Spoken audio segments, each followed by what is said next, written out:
Medicine with the Metals. Tonight we're honored. We have a really special guest, author, speaker, and friend of the plant medicine community, Mr. Dennis McKenna. Yeah, and as a special treat tonight on this podcast, as members of our community are so excited about having you on, we will bring them on to answer a few questions. But welcome. Welcome, We're so Dennis. honored to have you. Definitely. Thank you very much. It's a pleasure to join you here today. Thank you. Well, thanks so much. So let's just dive right into it. The first thing that I would like to talk with you about is one of your first, or probably your first experience with psychedelics. And I know that it was with your brother, Terrence, and you were young teenager in your home in Colorado, maybe? Well, I don't know where you get that information because it's all wrong. Oh, it's all wrong. Okay.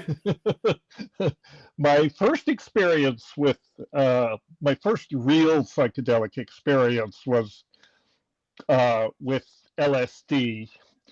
A few years before that, I had what you might call a disappointing encounter with morning glory seeds, which didn't do much, I mean, I got thoroughly sick. I didn't get much of an effect, but if that dates me, that lets you know this was like mid-60s, Right. And there was a lot of buzz at the time. There was a lot of interest in these morning glory seeds, which of course contain lysergic acid, amides.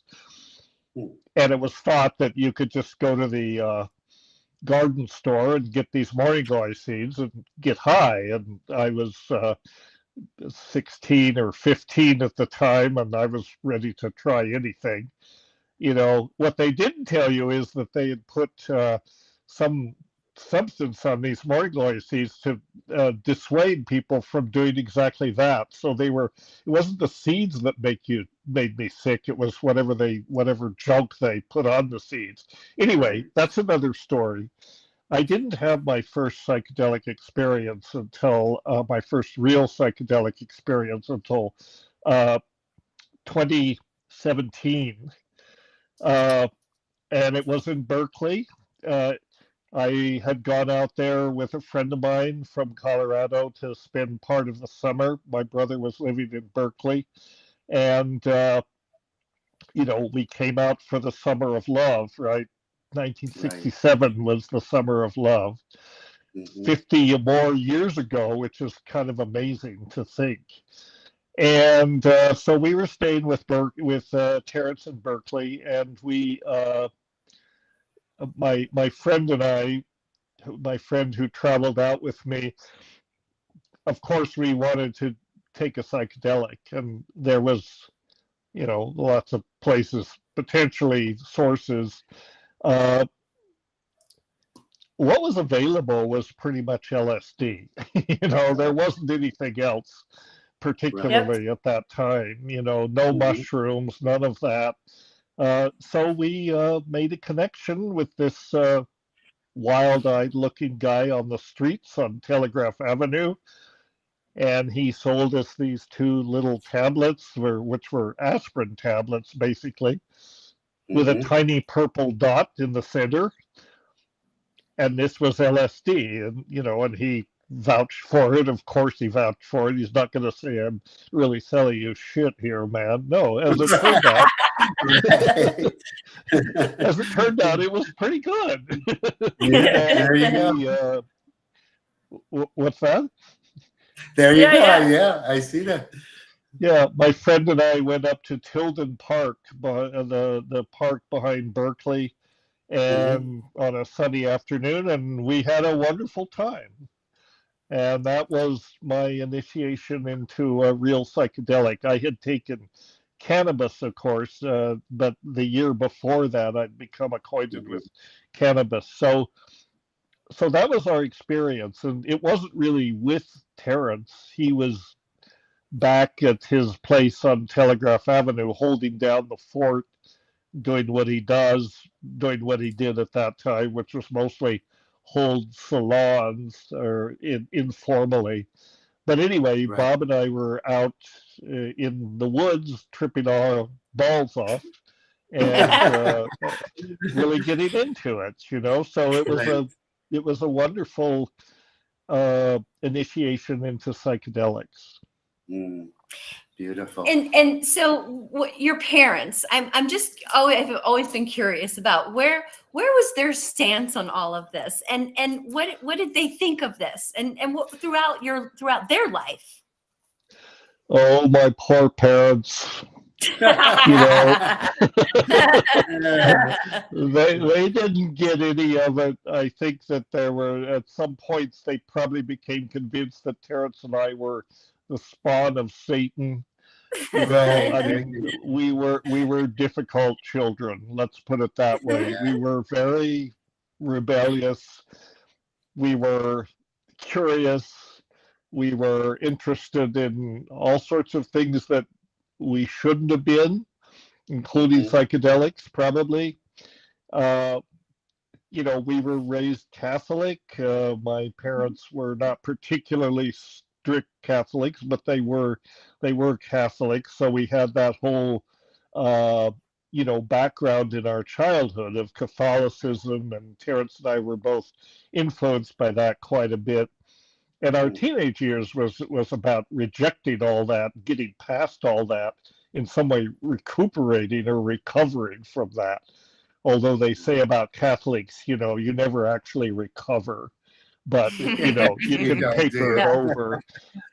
Right. But our parents did not get this at all, especially my dad. I mean, he was totally against all of this stuff, and he had a lot of misconceptions, like most parents back in the day, and they were just convinced that we were going to become drug addicts, and that we were pretty much headed to the road to perdition, and it took a long time for us to convince them otherwise. I mean, we had to leave home and actually start to pursue careers that involved psychedelics, and 10, 20, 30 years later, they finally sort of came around to the idea that, well, maybe maybe there is something to these things. Maybe they're not so bad. The boys seem to be okay. I mean, they're weird, but they've always been weird. Aren't we all, though? Aren't we all in our own ways?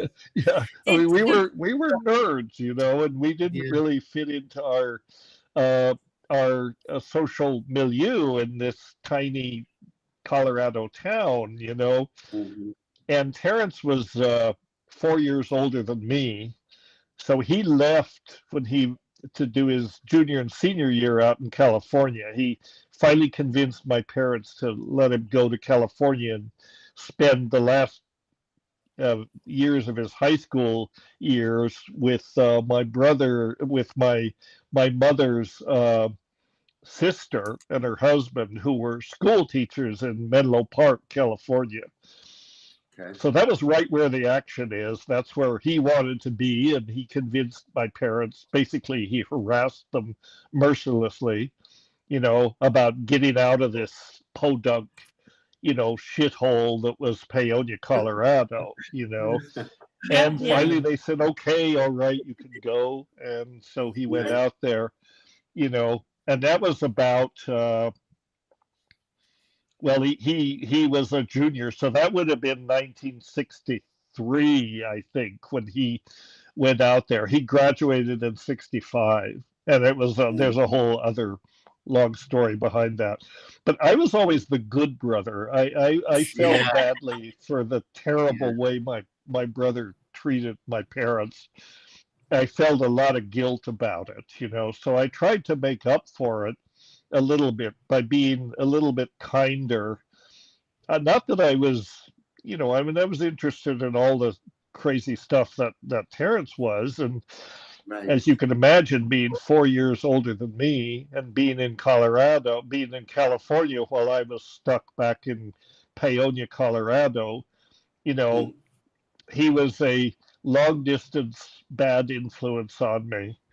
There you and a go. short distance bad influence on me too. When he'd come back to Paonia during the summers and at Christmas vacation and that sort of thing, and sometimes bring interesting substances with him, And then in 1967, my friend and I went to Berkeley, for the Summer of Love, and whatever possessed Dad to let us go, I have no idea. I mean, he had to know Yes. that there was some stuff gonna go down, but he did. He let us go, and we spent about 3 weeks, in the Bay Area, kind of bouncing between San Francisco and Berkeley, and and getting into it. We were into the whole countercultural thing at that time. So that's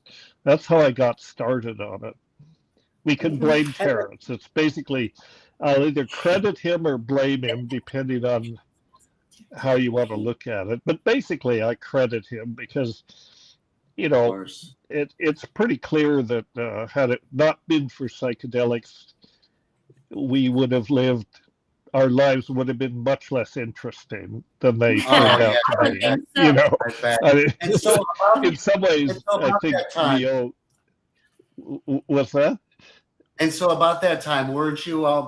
When were you in Colombia around there? I don't know. Well, we went to Colombia. Yeah, we went to Colombia in 1971. 71. And the reason that we did that was that I mentioned before that in Berkeley and in the counterculture generally, there wasn't much around. I mean, LSD was pretty much what there was. But my brother was able to work the matrix pretty well, and he came up with DMT. And we were absolutely fascinated by DMT. We thought LSD is interesting. DMT is the ultimate, and we just thought it was the ultimate doorway into this, other realities. And that's really how we thought of it, was our sort of guiding concept for this was not spiritual tradition or indigenous practices or any. I mean, we knew about these things, some of it, knew a little bit about it, but what the conceptual framework for what got us interested was really, I guess you'd have to credit science fiction. I mean, we were, both of us, deeply steeped in science fiction. And so when psychedelics came along and began to be talked about in the media and so on, we thought, wow, this is about going to other dimensions. These will transport you to other dimensions. Whatever that meant, but that was our conceptual framework. And so DMT seemed like the perfect doorway into these alien dimensions. But what was frustrating about DMT was it's very short. You smoke it, and by the time you're in the place, fully loaded, you're already coming down. It's already evaporating because it passes through your body so quickly. Correct. So we were interested in finding a way to make it prolong the experience. We thought very naively that if you could spend more time in that space, you could have a better chance to look around and see what was going on and get a handle on it, So at the time, this was 1970, 71. We went to Colombia in 71, but we were preoccupied with this whole thing around DMT from about 1968 on. And the pharmaceuticals of ayahuasca was not really understood at that time. We now know that ayahuasca is an orally active form of DMT, that the monoamine oxidase inhibitors in the vine prevent its degradation in the gut when you drink the brew, protect it, allow it to be absorbed into the bloodstream intact. And then instead of a 20-30 minute experience, you get, 4 to 6 hours, so there's plenty of time to see what is going on. And that was attractive to us.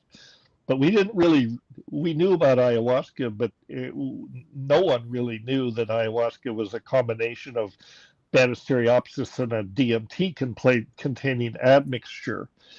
What came up on our radar was a paper in the Harvard Botanical Museum leaflets by the famous Richard Evans Schultes, and the title of the paper was Varrola as an orally active hallucinogen, and that was the title of his paper. Varrola, as you probably know, is one of the genera of trees that the sap is made into snuffs by different tribes throughout the Amazon basin. Like the Yanomami is particularly well known for their Varrola snuffs called Yakuwana and many other names. So the sap of Varrola species is very high in DMT and 5-methoxy-DMT, but like tryptamines, it's not orally active.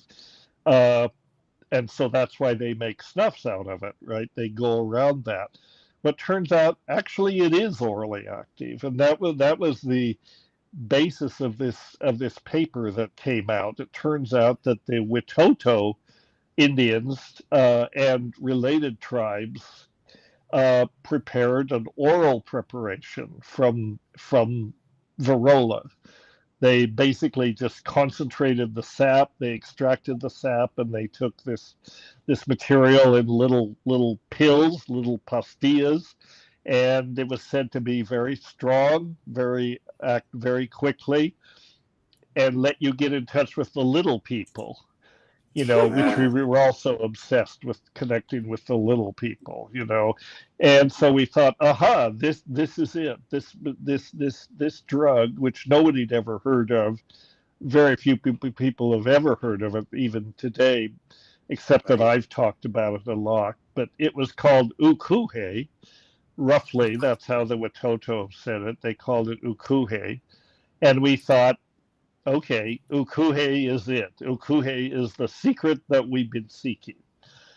So we dropped everything. I quit school. Terrence wasn't in school at the time, but I suspended my studies at the University of Colorado, and we took off for South America in search of this legendary Witoto hallucinogen. And we went to this place called La Chorrera in the southern Colombian Amazon, because that was their ancestral home, and that's where Schultes had written about. That's where he'd made his collections and so on. So we went to La Chorrera in search of ukuhe, and we thought about it as, the secret, and, the secret we were seeking. Well, when we got to La Chorrera, which was a whole adventure that we've both written about, most notably in my brother Terrence's book, True Hallucinations, about that journey. But when we got to La Chorrera, we had been sort of forewarned by an anthropologist that we'd encountered on the way in at the village downriver from there. And when we informed him why we had come and what we were looking for, he was none too happy about it. It was, you can't send a text and say, I'll be on your doorstep, tomorrow morning. You just have to show up. When these people who were far freakier than the Witoto, we looked like we'd stepped right out of Haight-Ashbury, which essentially we had. We had the bells, we had huge beards, we were wearing long hair, white linen clothes. I mean, we were a colorful bunch, Yeah, I bet. 5 of us. So the anthropologist had said, you can't just walk into these villages and start talking about this. He was appalled that we even knew about it. And we said, well, we ran across this paper by Schultes, and we thought this would be pretty neat. This is what we're here for. And so he said, well, you can't, they'll just kill you. They said, this is the most secret of their shamanic secrets, right? And so we said, yeah, whatever, doc, we'll be careful. We won't do stupid, we'll be a little discreet. We're not going to just blunder in there and say, take us to the ukuhe. We're not quite that culturally insensitive. So with that in mind, we continued on to La Chorrera. And when we got to La Chorrera, we thought, well, we'll just, hang out here for a while. It was a mission school. It was a Capuchin mission school. And there were all kinds of huts scattered around in the jungle where the students' parents would stay when they would bring them in from the jungle, for the semester. And these were empty now. This was the off season. So we had our choice of places to hang out. And the padre at the mission, kindly offered us a place that was kind of separated from the main part of the village, off in the jungle a ways. I'm sure there was a reason why he put us there, to keep us safely away from decent people. But so we were grateful for that. And then it turns out, as it turned out, they had cleared about 400 or 200 to 400 acres of jungle around this mission village, and they had brought in these Cebu cattle, these white humpbacked Cebu cattle. Well, the dung of those cattle happens to be the preferred substrate for Psilocybe cubensis, which is the pan-global psilocybin mushroom. Right. And it was the rainy season. And out of every cow pie was growing huge clusters of these beautiful mushrooms, and we knew what they were. We had done our homework, but we knew what they were, but we had very little experience, almost no experience with them. We on the way in, we had encountered some in a field at one of the villages that we stopped in overnight, but it was dry at that time. There were only a couple specimens, so we couldn't really get a full dose, and so we took those, and kind of interesting. But then at La Chorrera, these mushrooms were everywhere and in abundance, so we thought, well, our approach to them was sort of much more casual than it should have been. We had no idea, we thought of these as kind of fun recreational drugs, and we thought, well, we can hang out here and have fun with these mushrooms while we're working on getting the real secret, right? This ukuhe, make discrete inquiries and so on. But so we started eating the mushrooms, and we started eating them regularly, like daily, and not small doses. I mean, in part, we incorporated them into their diet, our diet, because there wasn't that much to eat around the place. We had some rice and beans that we brought with us. You could sometimes buy fruit from the little store in the mission, but there wasn't a lot to eat, and we probably hadn't brought in enough really to eat. So we started incorporating these into our diet. They make quite a delicious soup, as you can imagine, even if it is blue, and so we started taking these things at first pretty low doses, and it was recreational, but then as we got into it, the mushrooms kind of set the agenda. They made it clear to us that they were the real secret. That Right. they kind of reoriented our priorities because we hadn't been able to connect with this ukuhe, and these delivered on every level. They were profound psychedelics, they were non-toxic, they were kick-ass. You could have very, very deep psychedelic experiences with them.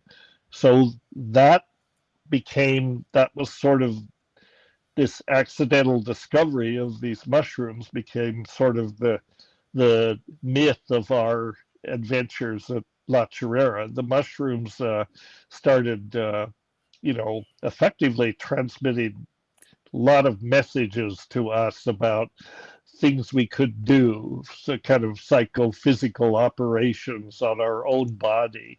And we don't need to get into that. People can read about Right. it. We'll never get out of here if we go into depth. But Absolutely. that was, Yeah, that was my, mushrooms. yeah. It seems the mushrooms reveal the truth. The mushrooms do reveal the truth. And can we talk about Indeed, that a I little think bit? they do. Truth through mushrooms. What can we bring Brooke in? Because she has a question about microdosing. Let's let her ask her question, and then let's talk we'd love about to that. talk about the mushrooms more. Hey, Brooke. Hi. Hopefully Sure. my connection's okay. It's been going in and out. Just let me know Ask if your it's question, Brooke. Yeah, okay, so I have a question about the microdosing and in relation to maybe cannabis, as it's like sought after for anything from anxiety to quite the opposite, stimulant. And I personally would like to replace some of the pharmaceutical medications that I'm on now for microdosing. So is there potential that maybe psilocybin or psilocybin containing mushrooms might have more of an effect or target a specific, I would say, like, could there be one for to help with anxiety, and then one that may be better for like energy or to give you a stimulant kind of effect, but so to speak, more or less. Thanks, Brooke. Right. Well, you can microdose. Microdosing is popular these days. A lot of people do that, and I'm kind of a skeptic in some ways. But my feeling is that if you feel there's a benefit from it, then go for it. There's the mushrooms are non-toxic, so there's no issue. You can take them daily, and if you take small amounts, less than a gram, or if you take, I think the usual microdose is around. It varies, but between maybe 0.2 of a gram to 0.4 of a gram. That's kind of the upper level. And I think it's fine if you feel there's a benefit to it, then there's no reason not to do it. What I would say is, don't forget that just around the corner there's a world of wonder waiting to be discovered. Way better. Way better. So don't forget that the microdose is just a shadow of what you might discover if you take a macrodose. Absolutely. So people that microdose, I recommend. Actually, I think microdosing is great to follow up to really to sort of reaffirm what you learn in the macrodose sessions. Then you can follow up with microdosing, and it will help you integrate that. And if it relieves anxiety, or if it relieves depression, or if you just generally feel better, certainly it's better than any number of pharmaceuticals that you might take. So go for it. I would say one thing so I think mushrooms are very safe to microdose with. I think that ayahuasca is probably very safe to microdose with, and some people do. They'll take 10 or 20 milliliters a day, and that's keeps them tuned up, and I think that's perfectly fine. I have some reservations about microdosing with LSD because some people do that, and usually it's maybe 50 to 100 micrograms, probably no more than 100 micrograms to microdose with LSD.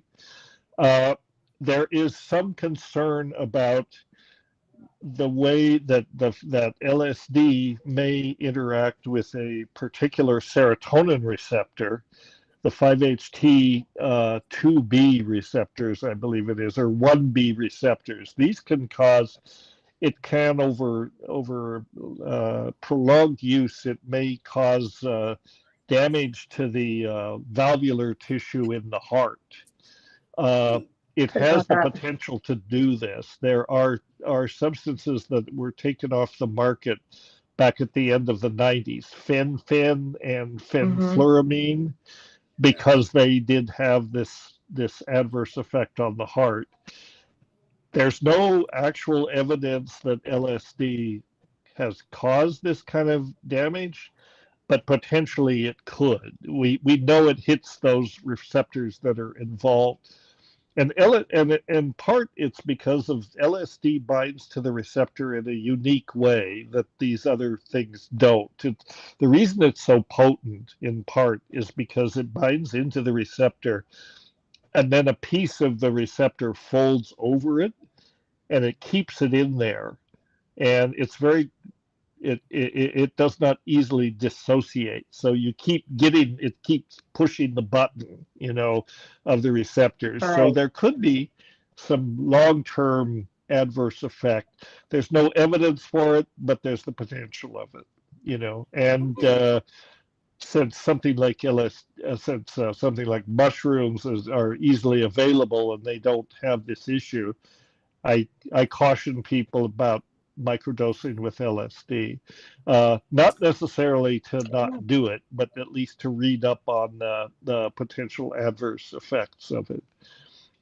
I'm talking long term. Thanks for your question. Thank you. The answer. Thank you. Thank you. Okay, Let's continue with that. Like I truly believe that microdosing is beneficial, and it gets you to that macrodosing stage.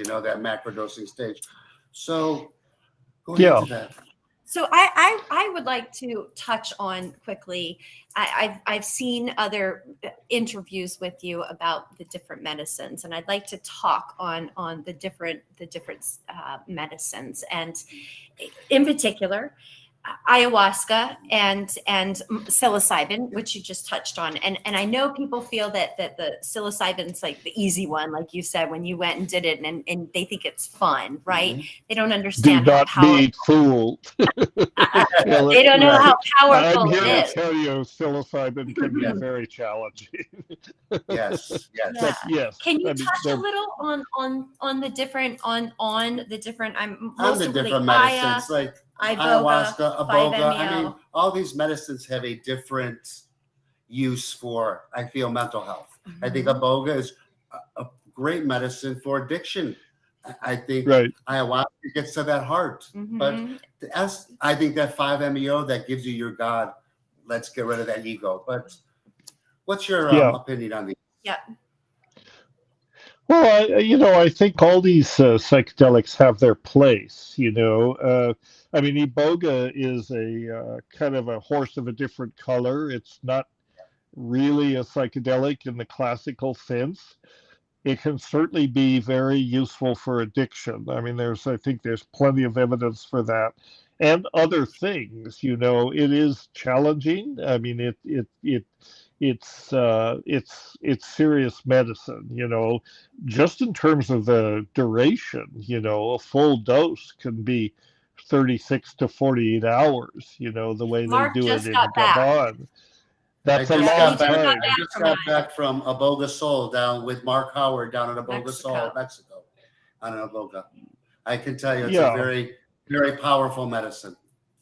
Yeah, it is. It can be, and I think for some people it's probably just the ticket, especially if you're, for addiction for sure, particularly opioid addiction. But then for people with long-term, issues with trauma and that sort of thing, it can be very helpful. And all of these things basically can, ayahuasca, psilocybin, they can address the same kinds of issues, which is not surprising because they're working on the same set of receptors, more or less. Iboga being an exception to that. Iboga is working on a variety of receptors that these other things don't interact with. But you're going to get the same benefits out of ayahuasca, roughly, that you're going to get from mushrooms, because again, ayahuasca is just a orally active form of DMT. And in a certain sense, so are mushrooms. I mean, psilocin is the active form of psilocybin. Psilocybin is converted to psilocin within the body, and psilocin is very, very close to DMT, molecularly speaking. It does not require an MAO to be orally active, which may be a good thing. It's the activity is built into the molecule, and at high doses, psilocin and DMT that's pretty much the same dimension. It's the same place. Psilocybin can be less challenging in some ways, but people should, it's hard to generalize. You can't say psilocybin is easy, ayahuasca is difficult. They can both be challenging. Absolutely. Yes. Or they can both be easy, and a lot of it has to do with the eternal variables of set and setting. Those are the factors that determine the outcome. That's why you need to pay attention to set and setting, as well as what the medicine is, and of course what the dose is. But the setting needs to be appropriate, to foster these kinds of experiences. You want to be very thoughtful about the setting. Number one, you want to do it in a place that is safe, that you're not, so that you're able to surrender and just open yourself up to it. So you have to trust the therapist or the curandero or the shaman. You have to feel good about the people that are participating with you. You need to feel like this is a safe place, where these transformative processes can go on. So once that's done, then you're safe to go. Then the more complicated part is the set, and the set is what you're bringing to it. The set is you. The set is your expectations, what you want to get out of it, your intention. Those are kind of the variables that are part of the set. But the set is really everything you bring to it, your whole life, your entire mindset, all your previous experiences. The set is you, and the set is by far the most complicated part of this relationship. The medicine is what it is. It will do what it will do, but the way an individual responds to it, how they prepare for it, what they expect to get out of it, how they integrate what happens afterwards, that's where the work goes on, and these things should not be approached in from a place of fear, but they should be approached from a place of respect. You've got to respect the medicine and yourself and whoever is holding the space, as they say, and if you feel good about those things, then you're free to open up and just have a wonderful transcendent experience. And that's what we're shooting for, right? So it seems like in a lot of these experiences in all the medicines, a common theme is sacred geometry. I'd like to touch on sacred geometry for just a minute. And we've got Monica. She's got a question about sacred geometry too. And I'd like to let her ask what she's got here. Hi, Dennis. Okay. Hi. Very nice to meet you. Nice to meet you. Thank you. I always see sacred geometry when I have my journeys. I always macrodose the psilocybin mushrooms, and I've done ayahuasca as well. And on both, there's this beautiful dance of sacred geometry. I always see it in nature. I'll see clear bits of it, but I can also see it in clouds and trees. And there's this beautiful rhythmic dance that I always see. I guess I want to know, why is that? Not everybody sees it. I ask other people, and not everyone is seeing what I'm seeing. So I'm curious. Well, not everyone sees what you see, but they see something that is unique to them. That's one thing about psychedelics. One beautiful thing about psychedelics is everybody's trip is unique. Nobody can take your medicine for you. You have to do it yourself. So that's a good thing. You can't delegate this experience, and every experience is unique to each person. So the fact that you see sacred geometry and other people don't, that's perfectly fine. It doesn't mean that they're not, they may be seeing other things. I think sacred geometry is built into it's built into the structure of reality, and it's also built into the structure of the way our brain perceives things, the architecture of the brain.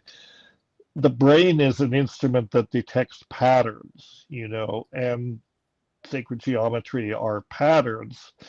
One thing that is a remarkable property of psychedelics is that they bring the background forward.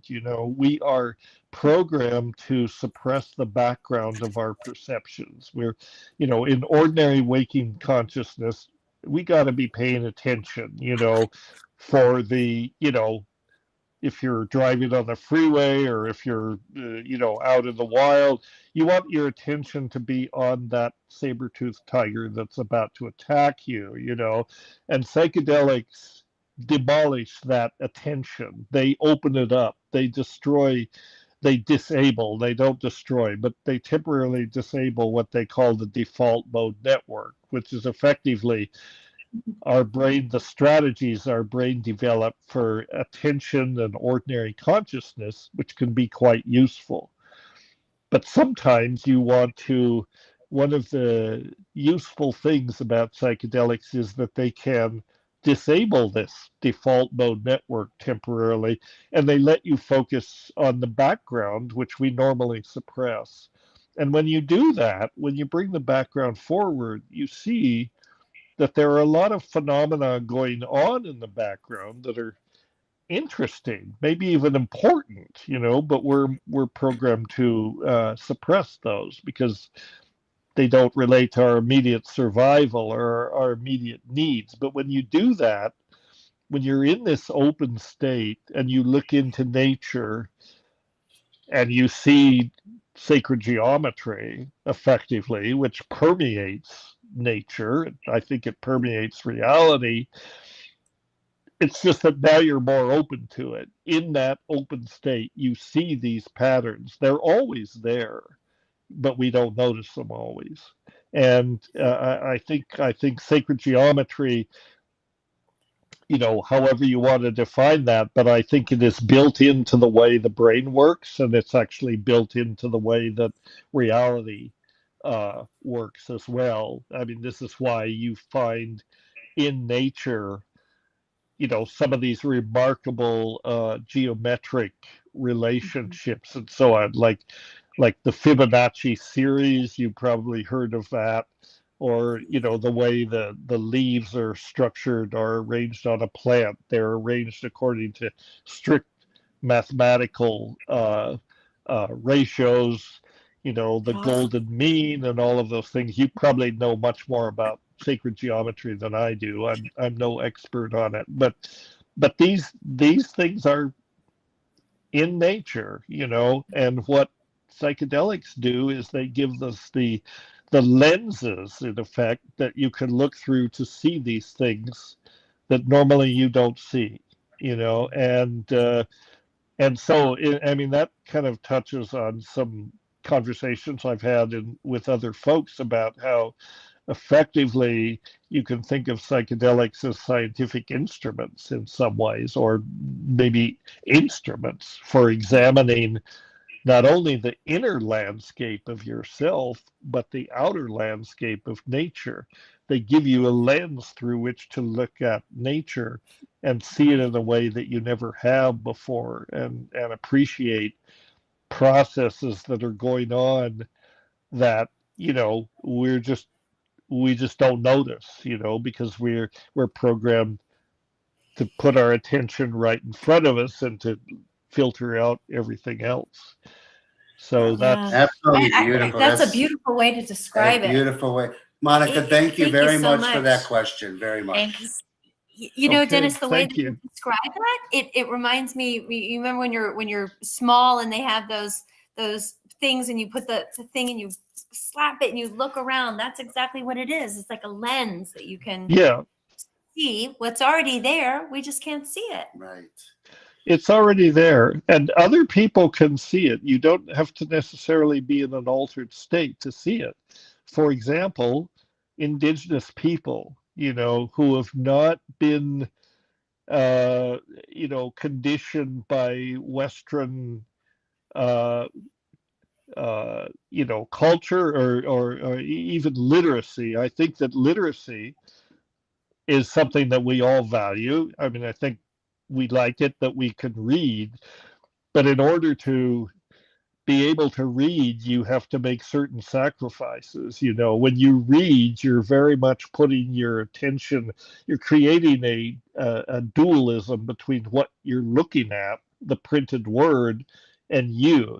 There's a separation between that. You pretty much have to do that if you're going to read something or understand it. Indigenous people who have not been, educated, are not literate, I think their experience of nature is much different than that. I think it's much more holistic. If you go into the woods with an Indigenous person, their perception of what is going on is going to be very different than yours. It's going to be much richer, for one thing, because you're going to miss a lot until maybe the person points out these things are going on. Notice this, notice what the ants are doing, notice what the insects are doing, notice, what's going on. And it's not that we can't perceive them, but we're programmed not to. When they call it to your attention, then you'd like, oh yeah, now I see. There's a whole lot going on in this natural environment that I ever imagined. And I think the same is true of children. I think that children at an early stage of life, they're just little open beings, they're open to all of this. They're sort of like, young, they're like these little elves on acid or something. They're completely open to what's happening. And that's what's delightful about children. They do not have these filters. They just take it all in, and so their experience is much richer than ours. As we grow up and become adults, we become conditioned to all these things, and we program ourselves to filter things out. A lot of what the brain does is filter things out. There's even a term for it called neural gating. And it's a necessary thing in order to function in ordinary consciousness. If everything just came through our sensory receptors, it would just be too confusing. We couldn't handle it. So the brain's developed these neural gating mechanisms so that, we program ourselves to focus on what we think is important, at least what's in front of us, and not pay so much attention to the stuff in the background. That may be important too, but we're programmed, not to pay as much attention. So I think that psychedelics are learning tools really for examining nature as much as they are for examining the interior landscape, if you will. Absolutely. Can I ask you this quickly? We wanted to touch on, and it's so funny you said it, the default mode network, because this is important. And I really want to clear this for a lot of our community. So the default mode network, this is everything that's been programmed in here up until, how would you describe? I'm sorry, I was distracted. What do you That's say? okay. With the default mode network, it's so important in the process of psychedelics and how they break you down and how you integrate all this. Just, because it is so important to explain how that works and what that all consists of, because it's very important. I think it's the most important part of these psychedelic journeys to heal your mental health. Yeah, I think so. So this has to do with what we were talking about before, the importance of set and setting.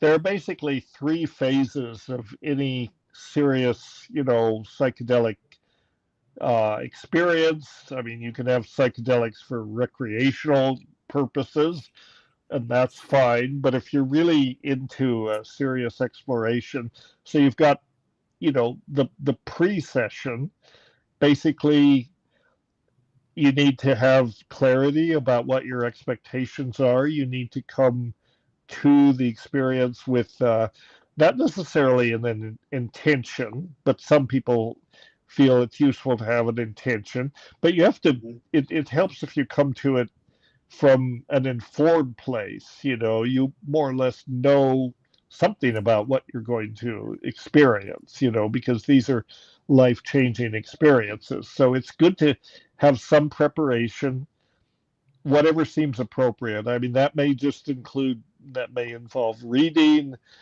stuff like Arrowhead.org is very useful for, they have great trip reports for all these things. That's good. Or you might want to talk to other people that have had the experience. So there's the preparation stage. And in therapeutic settings, this is very formalized. You may have 2 or 3 preparation sessions before you actually get to take the medicine. Then you take the medicine.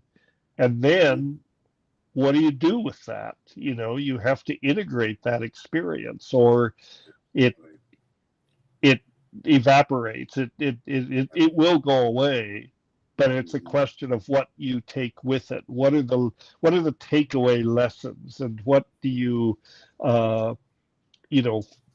how do you come to terms with the experience, and then how do you go forward from that? And it may involve nothing more than just a change in attitude, or accepting that, wow, there's more to existence than I thought, and I got a glimpse of that. That's maybe all that the integration requires. In other people, integration may involve a lot of things. I'm going to quit smoking. I'll stop drinking. I'll do yoga every day. I'll change my diet. I'll do all those things. Those are up to the individual. That it depends on how you choose to integrate the experience, but it's important that there be some sort of integration, and it may just be, it may lead to whole, great changes in your lifestyle or so on, but it doesn't have to. It's important, though, that at least you reflect on it and think about the significance. Effectively, what have you learned? It's like going to a lecture or something that's from a brilliant teacher, and plants are brilliant teachers. They keep you thinking about what was covered long after the session is over. And sometimes about these retreats, I sometimes tell people, well, the work doesn't really begin until you're on the way home, you know. You're So you're in that after airport. that is when the work Yeah. begins. Absolutely. And you know what? We're going to talk about somebody that's done a lot of work. Mhm. Her name's Angel. She's going to be our last guest. She's an amazing friend of ours, and she has some pretty good questions, and she runs a really cool retreat down in Costa Rica that we love. Hey, Hi, Angel. Okay. Dennis. Hi. Pleasure to meet you. I just want to say you are like a rock star in my community. So I'm super sorry excited. to hear that.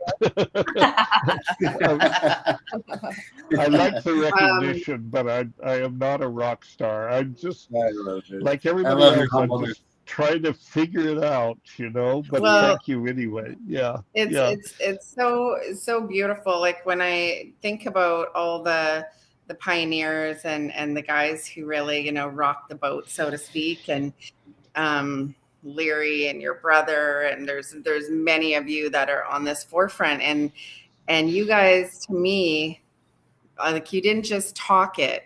You went out in the field, ate a bunch of mushrooms, did a bunch of LSD, and you came back with the science behind that, you know, like you went out in the field. And as I Right. watch talks, I get a little concerned because who the hell is going to do that now? Like, who does my daughter, who's 13, who is going to be her mentor? Like, do you have any big mentees that you work with, like that passes on? Like, is there still guys going out and doing field testing? Well, yes, yeah, you can go out and do field testing, you know. I mean, you can. All you have to do is you need a little common sense, you know. You need to be informed, you know. I mean, I guess that's what we lacked when we were younger. You know, we were out of control. We were not as cautious, maybe, as we should have been. You know, we were not as informed. We were more reckless, and you know, and we survived. But other people, there were casualties. You know, so I think it's just important, again, being informed about the substances and kind of what to expect, and doing them in appropriate settings, whatever that might be. Probably not on the freeway, you know, probably not in those sorts of things. Maybe at a rock concert if you like that kind of thing. I mean, I would not, but you know, people do it all the time, and that's fine. My I own, guess yeah. I guess what please. my big question is I mean, when you're a doctor, when you have this, the world is listening, right? You have this stage and you have people that are really interested, because you have the people that are afraid to try psychedelics, but when they hear the science side of it, then they're in. If they hear the spiritual side of it, maybe not so much. They're really interested in that. So I guess my question is, I never see anybody really new on this forefront, like coming up under you, that they're actually able to influence the world, and people are actually listening. Like, is there anybody to watch out for in the near future that's got some really cool up and coming, you know, information for us? Or is there still those science guys out there doing this, I guess, is what I'm asking. Oh yeah, there are definitely there are. You know, yeah, you can.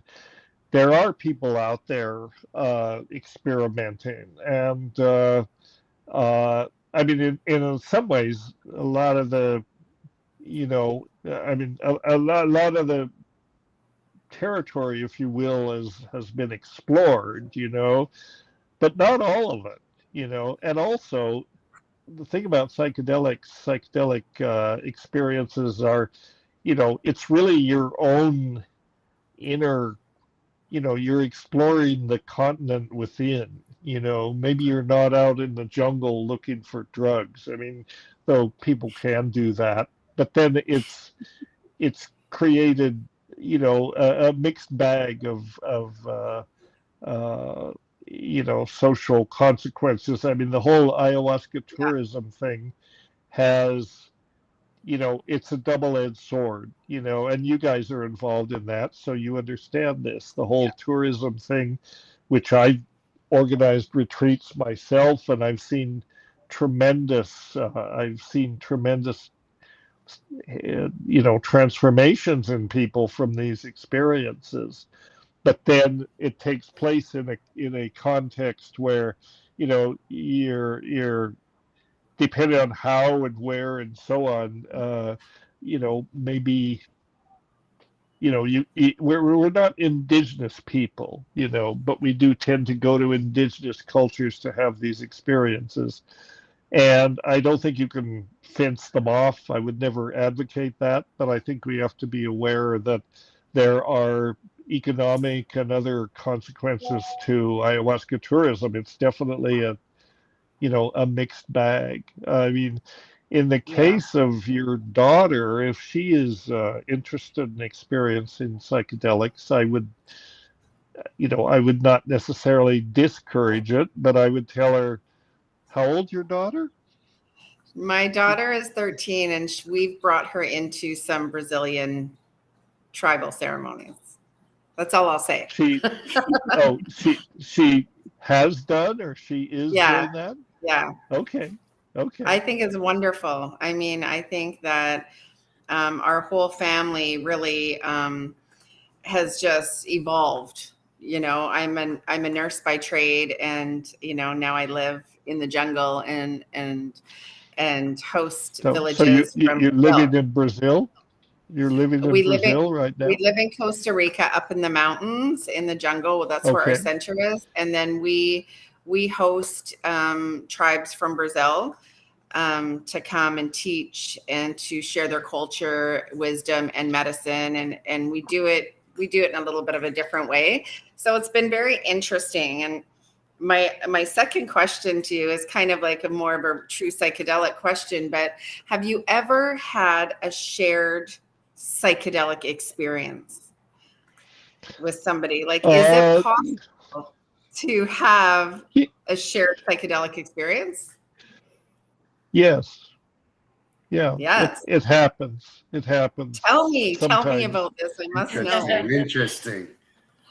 Well, just I've had experiences where in a group session, people are seeing what essentially is the same thing, based on their descriptions of it and so on. This goes on. And I mean, it doesn't always happen, but it does happen. So, yeah, I mean, is it something that just happens, or is it something that you go in with an intention to, like, let's meet here? It's never happened to me that way. I've never gone. When I go into the session, I'm usually interested in focusing on my thing, my trip, whatever it's going to be. I'm interested in, sort of interior focus. But when it does come up and people, you may not even know it when it's happening, but when the session is over and you go over it, talk about what people were seeing, then sometimes it comes up and you say, oh yeah, I was seeing that too. I was seeing this luminous being that appeared or whatever it was. These things go on,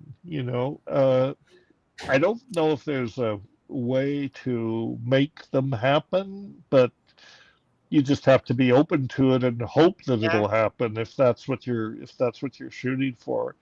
Amazing. But with respect to your daughter, to get back to that for a minute, I think the situation that you're in, working with these indigenous groups and holding retreats, that's probably the best situation she could be in to get to know psychedelics. She's working with her parents and people that you bring down, that you respect, and so on. So it's probably very helpful for her, and you're making a safe place for her to have these experiences, which is wonderful. 13 is a little young, but I don't think it's too young. In a lot of indigenous groups, that's about when they're introduced to ayahuasca. So I think that's fine.